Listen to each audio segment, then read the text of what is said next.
हे दोस्तों, आज हम बात करेंगे टाइप ऑफ शेयर्स एंड उनके बीच क्या डिफरेंस है उसके बारे में। जैसा कि पहले ही मैं अपनी वीडियो में बता चुका हूँ, शेयर्स का मतलब होता है बांटना। जब कोई कंपनी कैपिटल जनरेट करने के लिए उसको अलग अलग हिस्सों में बांट के पब्लिक को बेच देती है, जिन्हें हम कहते हैं शेयर होल्डर्स। अब ये शेयर होल्डर्स भी दो टाइप के होते हैं। एक होता है इक्विटी शेयर। इक्विटी शेयर्स को ऑर्डिनरी शेयर्स भी कहा जाता है एंड इक्विटी शेयर होल्डर को वोटिंग राइट्स मिलते हैं। एंड सेकंड होता है preference share. Preference share holders को वोटिंग राइट्स नहीं मिलते हैं, लेकिन कंपनी को जो प्रॉफिट होता है वो प्रेफरेंस शेयर होल्डर्स को इक्विटी शेयर होल्डर्स से पहले मिलता है। तो चलिए इनको एक एग्जांपल से डिटेल में समझते हैं।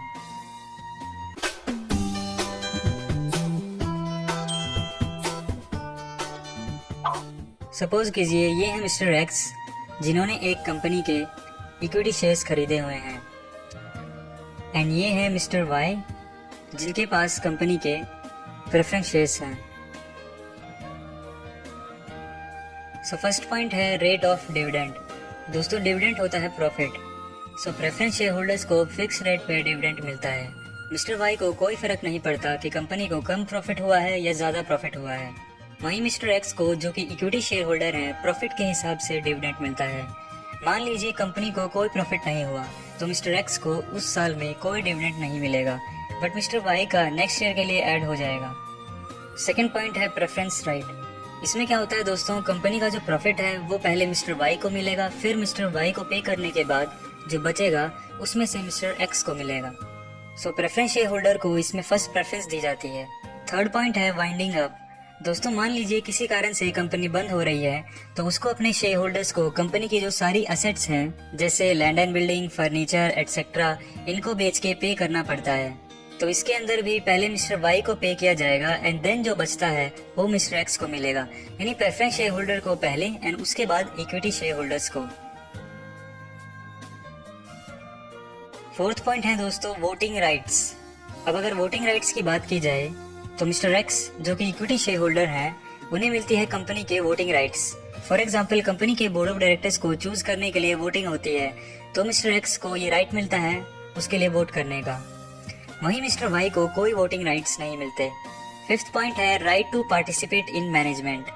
ये भी दोस्तों वोटिंग राइट्स की तरह जो equity share holder mister X को कंपनी के मैनेजमेंट एंड कंट्रोल करने के राइट्स भी होते हैं।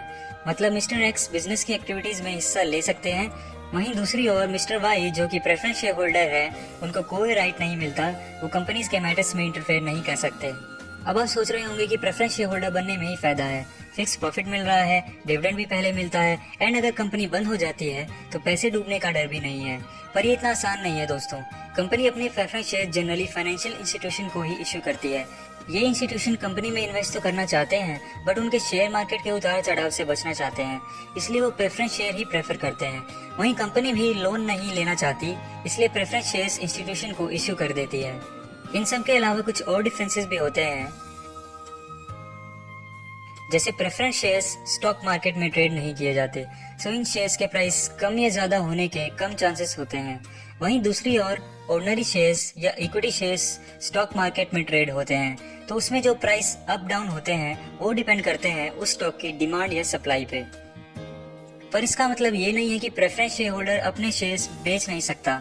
एक फिक्स टाइम पीरियड होता है जिसके बाद प्रेफरेंस शेयर होल्डर अपने शेयर्स कंपनी को वापस सेल कर सकता है। वहीं दूसरी ओर इक्विटी शेयर होल्डर ऐसा नहीं कर सकता। इक्विटी शेयर्स सिर्फ स्टॉक मार्केट में किसी और बायर को बेच सकता है। इसमें सेकंड केस भी होता है, अगर कंपनी को खुद अपने इक्विटी शेयर्स खरीदना चाहती है तो वो खुद ऑफर कर सकती है शेयर होल्डर को, जिसे हम बाई बैक ऑफ शेयर्स कहते हैं, जिसका एक रिसेंट एग्जांपल आपने न्यूज में सुना होगा।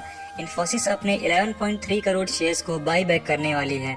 ऐसा कंपनी कई रीजन से कर सकती है, जैसे ये अर्निंग पर शेयर को इम्प्रूव करता है and also help to increase return on investment. तो बस दोस्तों, आज की वीडियो में बस इतना ही। अगर आपको वीडियो पसंद आया तो इसे लाइक एंड शेयर कर दीजिएगा। अगर आपका कोई क्वेश्चन या सजेशन है आप वो नीचे कमेंट बॉक्स में लिख सकते हैं। अगर आपने बेसिक ज्ञान को अब तक सब्सक्राइब नहीं किया है तो उसे सब्सक्राइब कर लीजिए एंड बेल आइकन को भी दबा दीजिए, क्योंकि मैं आपके लिए ऐसे ज्ञान से भरी वीडियोस लाता रहता हूँ। And thanks for watching.